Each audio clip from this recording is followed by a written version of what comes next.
Imagine a map of the Caribbean in 1716. Trace your finger from the coast of Jamaica, across the turquoise waters of the Windward Passage, past the jagged coastline of Hispaniola, through the shallow sandbars of the Bahamas, and up toward the eastern seaboard of the American colonies. Now zoom in on one tiny island, Nassau, New Providence, a spit of land barely 12 miles long, surrounded by harbors too shallow for Royal Navy warships to enter. On that island, 600 pirates had built something the British Crown never saw coming: a republic, their own lawless nation operating under its own code, electing its own leaders, and terrorizing the most profitable shipping lanes on Earth. And somewhere in that mess of taverns, stolen cargo, and sun-rotted docks, a tall English sailor with a thick black beard was about to be handed the keys to a small, battered sloop. Not a warship, not a frigate. A sloop. One mast, a handful of cannons, and a crew of maybe 70 men who smelled like rum and gunpowder. That sloop was called the Revenge. And the man who sailed her? History would eventually know him as Blackbeard, the most feared pirate who ever lived. But in 1716, he was nobody, just another sailor looking for a score in the most dangerous waters on the planet. This is the story that gets skipped, before Queen Anne's revenge, before the burning fuses in his beard, before the legend. There was a small ship, a ruthless mentor, and a man who used both to become something the entire British Empire couldn't ignore. To understand how Blackbeard became Blackbeard, you have to understand the Revenge. And to understand the Revenge, we need to go back to where it all started. Pull the map back out. But this time, set the date to 1700. The Caribbean is not the vacation destination you know today. It is a war zone, and it has been for over 200 years. Spain, England, France, and the Dutch Republic have been fighting over these islands since Columbus first stumbled onto them in 1492. Every sugar plantation, every tobacco field, every shipping lane represents enormous wealth, and enormous wealth in this era means blood. The War of the Spanish Succession had been raging across Europe and the Atlantic since 1701. England needed sailors, thousands of them. Young men from Bristol, Liverpool, London, and the port towns along the English coast were recruited, pressed into service, or simply grabbed off the streets and thrown onto warships. Edward Teach was likely one of them. We don't know exactly where he was born. Bristol is the most commonly cited origin, though some historians have argued for London or even Jamaica. We don't know his exact birth year either, but most estimates place it somewhere around 1680, give or take a few years. What we do know is that by the early 1700s, Edward Teach was an experienced sailor. He understood wind patterns, navigation, gunnery, and ship handling. These weren't skills you picked up casually. They took years at sea to develop, and the most likely place he developed them was aboard English privateering vessels during the war. Privateers were essentially legalized pirates. The Crown issued documents called letters of marque, which gave private ship captains the legal right to attack enemy vessels and keep a portion of the plunder. It was piracy with a government stamp on it, and for men like Teach, it was an education. He learned how to board ships, how to intimidate crews into surrender, how to strip a vessel of its valuables in minutes. But here's the thing about privateering: it only works during wartime. The moment peace arrives, those letters of marque become worthless pieces of paper. In 1713, the Treaty of Utrecht ended the War of the Spanish Succession. And just like that, thousands of trained, battle-hardened sailors were dumped onto the job market with no income, no prospects, and a very specific set of skills that happened to be perfectly suited for one particular career: piracy. Now trace the map again. From the ports of England, across the Atlantic, down to the Bahamas. Nassau had been a backwater for years.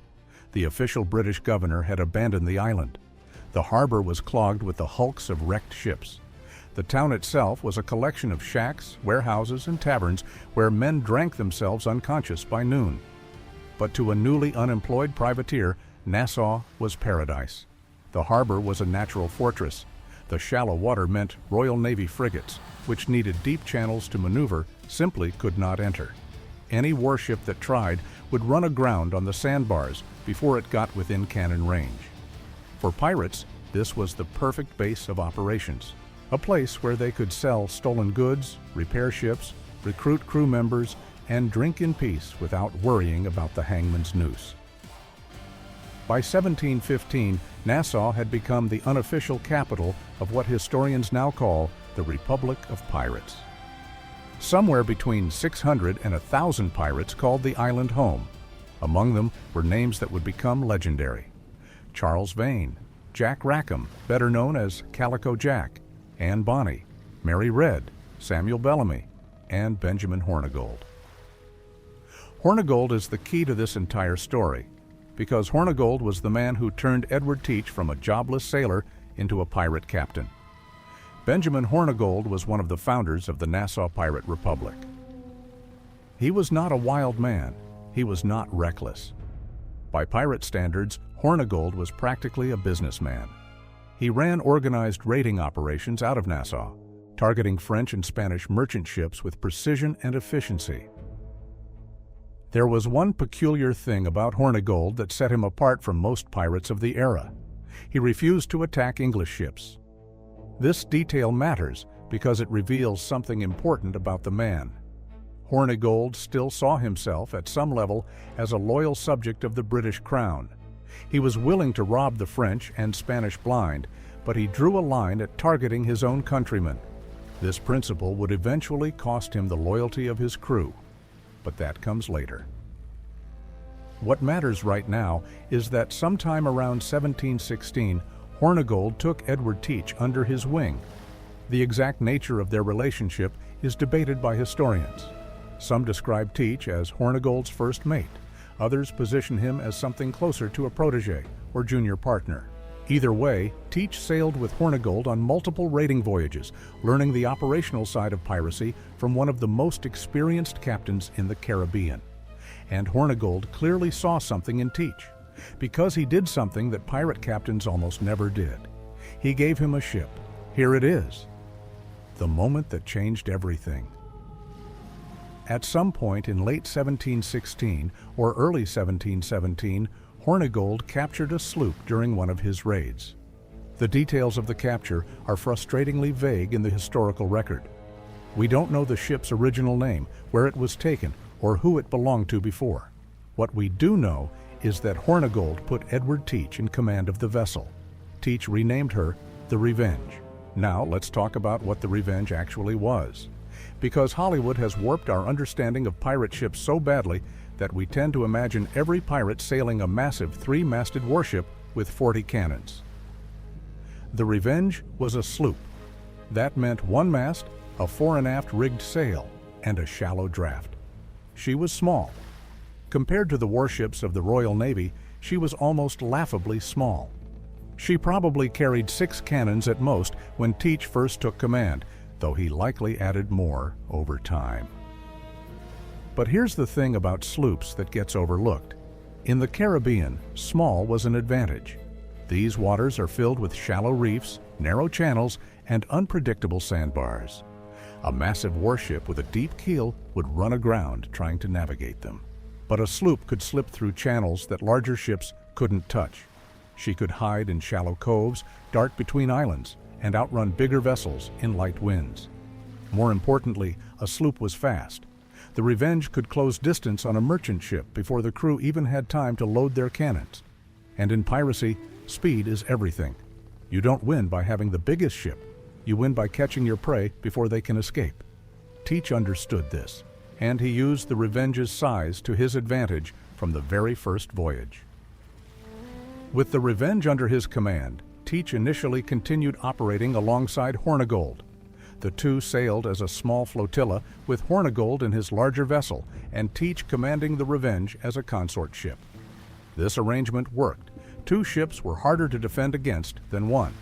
Merchant captains who might have outrun a single sloop suddenly found themselves boxed in by 2 vessels approaching from different angles. The combined firepower of both ships made resistance feel pointless.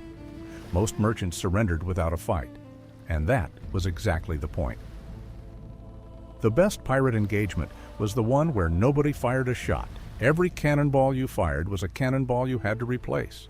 Every battle meant the risk of damage to your own ship, injuries to your crew, and the possibility that the prize vessel might sink before you could board it. Teach and Hornigold raided shipping lanes between the Bahamas and the American colonies. Their targets were typically merchant sloops and brigantines carrying cargo like flour, wine, silk, and other trade goods. Nothing glamorous. No Spanish treasure galleons loaded with gold doubloons. Just working cargo ships carrying the everyday supplies that kept the colonial economy running. But the profits added up, and Teach's reputation began to grow. What separated Teach from the dozens of other pirate captains operating out of Nassau was not his brutality. It was his intelligence. He was calculating. He chose his targets carefully. He attacked when the odds were in his favor and avoided engagements he couldn't win. He treated captured crews well enough that word spread. Surrender to Teach and you'd probably survive. Resist and the consequences would be severe. This was psychological warfare, and Teach was a natural at it. But the partnership between Teach and Hornigold couldn't last forever. Remember Hornigold's rule about not attacking English ships?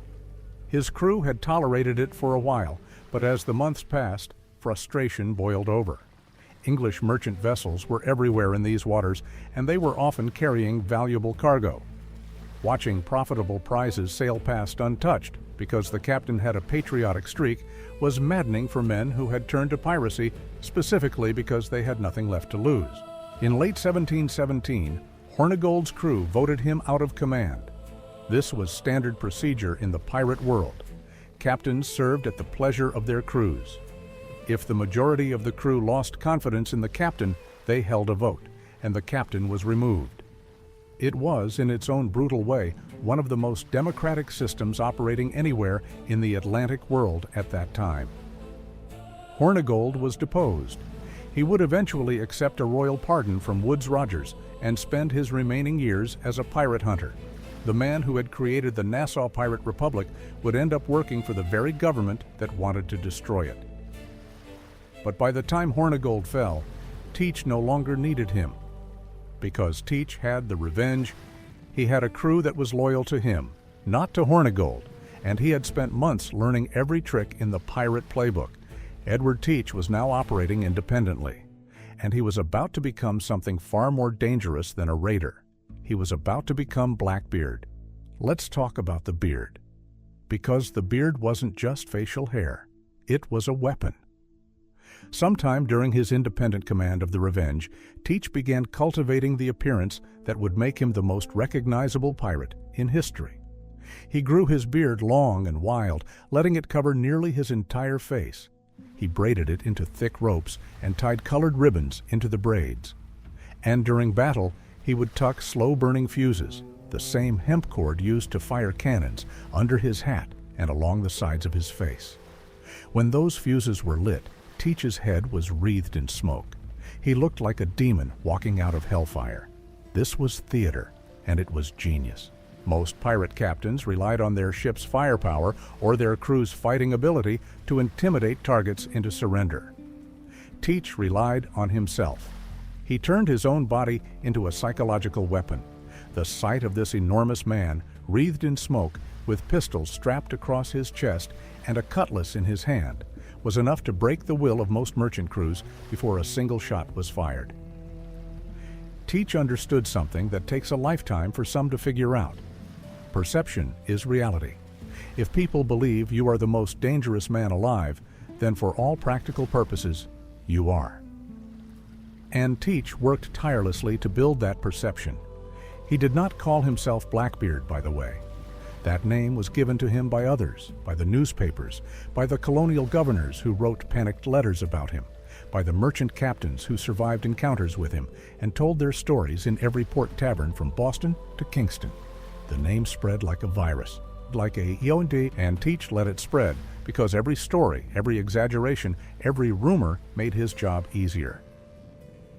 A merchant captain who had heard stories about Blackbeard was far more likely to surrender the moment he saw that smoking, bearded figure on the deck of the Revenge. And a surrender without a fight meant 0 casualties, 0 damage, and maximum profit. The Revenge was the platform that made all of this possible. Without that ship, Teach was just another sailor with a scary beard. With it, he was a mobile terror campaign. Through late 1717 and into early 1718, Teach aboard the Revenge conducted a series of increasingly bold raids along the Atlantic coast of the American colonies. Trace the map one more time. From Nassau, up through the Bahamas, past the coast of the Carolinas, and as far north as Virginia and Delaware. This was not the Caribbean anymore. Teach was now operating in waters that were far closer to the centers of British colonial power. The governors of these colonies had militias. They had connections to the Royal Navy. They had the legal authority to commission warships, specifically to hunt pirates. And Teach sailed right into their territory anyway. He attacked merchant ships off the coast of Philadelphia. He raided vessels near the mouth of the Delaware River.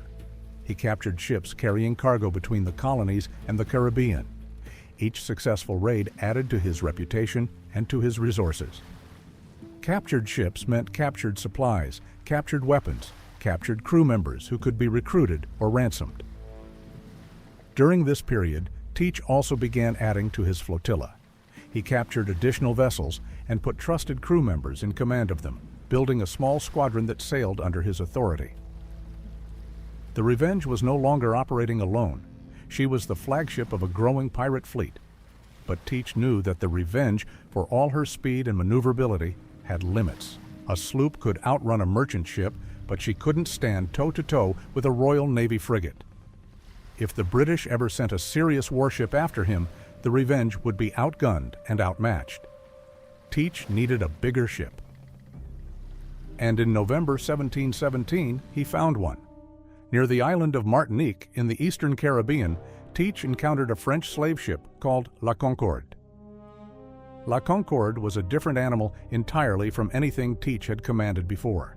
She was a large, three-masted frigate, originally built as a merchant vessel, but more than capable of carrying serious firepower.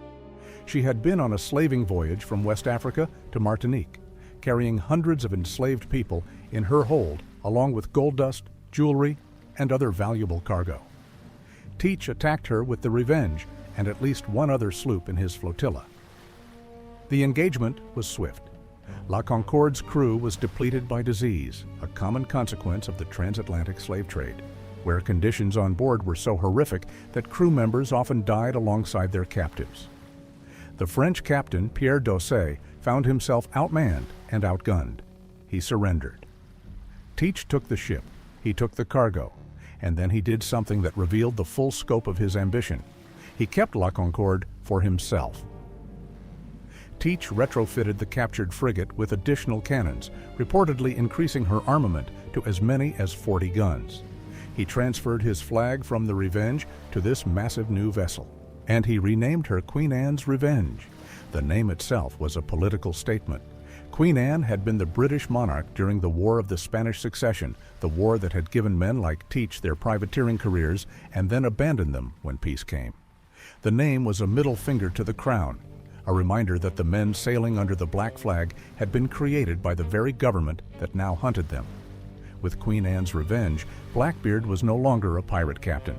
He was a pirate admiral commanding a fleet. The small-time raider who had started with a battered sloop was now running a naval force capable of challenging anything in the western Atlantic. But what happened to the Revenge? This is the part of the story that most documentaries ignore, because the Revenge didn't just disappear when Blackbeard moved on to Queen Anne's Revenge. Teach gave command of the Revenge to one of his most trusted associates, a pirate named Stede Bonnet. Now, Stede Bonnet is one of the most bizarre figures in the entire history of piracy. He was a wealthy plantation owner from Barbados, a man of means, a man with a comfortable life, a wife, children, and absolutely no reason to become a pirate.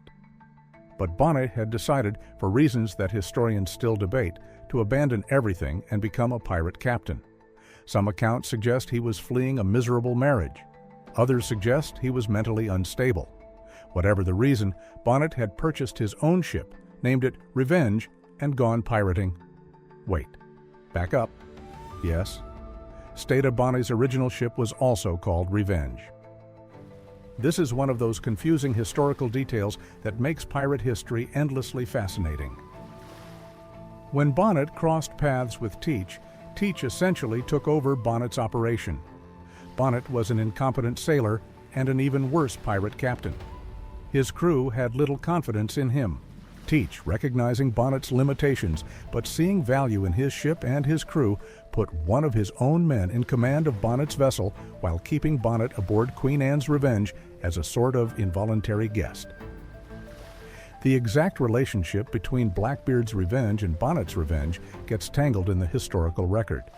Some historians treat them as the same ship, others argue they were different vessels. What's clear is that the Revenge, in one form or another, continued sailing under the Blackbeard banner even after Teach himself had moved on to Queen Anne's Revenge. Eventually, Bonnet regained command of a Revenge and continued pirating on his own after Blackbeard essentially abandoned him following the blockade of Charleston. Bonnet was captured in September 1718 and hanged in December of the same year. The ship that had launched Blackbeard's career ended its days under the command of the worst pirate in history. There's a dark irony in that. But before Bonnet's sad end, Blackbeard had one more spectacular act left in him, and it directly connected to the confidence and skills he had built aboard the Revenge. In May 1718, Blackbeard sailed Queen Anne's Revenge and his flotilla directly to the harbor of Charleston, South Carolina. Charleston was one of the wealthiest and most important port cities in the American colonies, and Blackbeard blockaded it. For nearly a week, no ship could enter or leave the harbor without Blackbeard's permission. He captured multiple vessels, took hostages, and made a single demand: not gold, not treasure, medicine. His crew was suffering from syphilis and other diseases, and he needed medical supplies. The governor of South Carolina capitulated. He sent the medicine. Blackbeard released his hostages and sailed away. The audacity of this operation stunned the colonial world. A pirate had held an entire city hostage, not some remote island outpost. Charleston, one of the richest cities in British North America. This was the culmination of everything Teach had learned aboard the Revenge: the psychological warfare, the calculated risk-taking, the understanding that reputation could substitute for raw firepower. Blackbeard didn't need to destroy Charleston. He just needed them to believe he would. Blackbeard's reign did not last much longer after Charleston. On November 22, 1718, a Royal Navy force led by Lieutenant Robert Maynard tracked Blackbeard to Ocracoke Inlet off the coast of North Carolina. The ensuing battle was savage. Blackbeard fought with everything he had, reportedly absorbing 5 gunshot wounds and 20 cuts from swords and blades before finally collapsing on the deck of Maynard's sloop. Maynard cut off Blackbeard's head and hung it from the bowsprit of his ship as proof that the most feared pirate in the world was dead.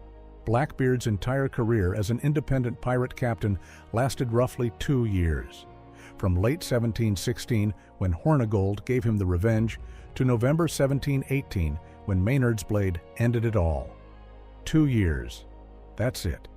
In those 2 years, he built one of the most enduring legends in human history. His name became synonymous with piracy itself. 300 years later, people are still telling his story. Movies, television shows, books, video games, none of them have managed to exhaust the public's fascination with Edward Teach. But all of it, every single bit of it, started with a small sloop in the Bahamas. The Revenge was not a famous ship. She never had the name recognition of Queen Anne's Revenge, which is the vessel everyone associates with Blackbeard. When marine archaeologists discovered the wreck of Queen Anne's Revenge off the coast of North Carolina in 1996, it made international headlines. The Revenge, by contrast, has been largely forgotten. But the Revenge was where Blackbeard became Blackbeard. It was aboard the Revenge that Teach first commanded men on his own. It was from her deck that he developed the psychological tactics that would make him legendary. The burning fuses, the terrifying appearance, the calculated mercy that made surrender feel like the only rational choice. Every great figure in history has a proving ground, a place where they tested themselves, made mistakes, learned, adapted, and emerged as the person the world would remember. For Blackbeard, that proving ground was a small sloop called the Revenge, sailing through the shallow waters of the Caribbean and the treacherous coastline of the American colonies. Queen Anne's Revenge made Blackbeard famous, but the Revenge made Blackbeard possible. Without Hornigold's decision to hand that battered sloop to an ambitious young sailor, there would be no burning beard, no blockade of Charleston, and no legend that outlived the man by 3 centuries. The next time someone says the name Blackbeard, remember that it all started with a ship small enough to hide in a shallow cove. A ship with 1 mast, a handful of cannons, and a crew of men who had nothing to lose. A ship called the Revenge. That's the story they don't put in the movies. Before the massive warship, before the 40 cannons, before the smoking beard that made grown men abandon their posts and jump overboard, there was a sloop, 1 mast, 70 men, and a captain who understood that fear was the cheapest weapon in the Caribbean. If you want to see what happened after Blackbeard left the Revenge behind and how Queen Anne's Revenge met its own end just months later, that video is on screen now. Subscribe if you made it this far. I cover the real stories behind history's most dangerous people every week. I'll see you in the next one.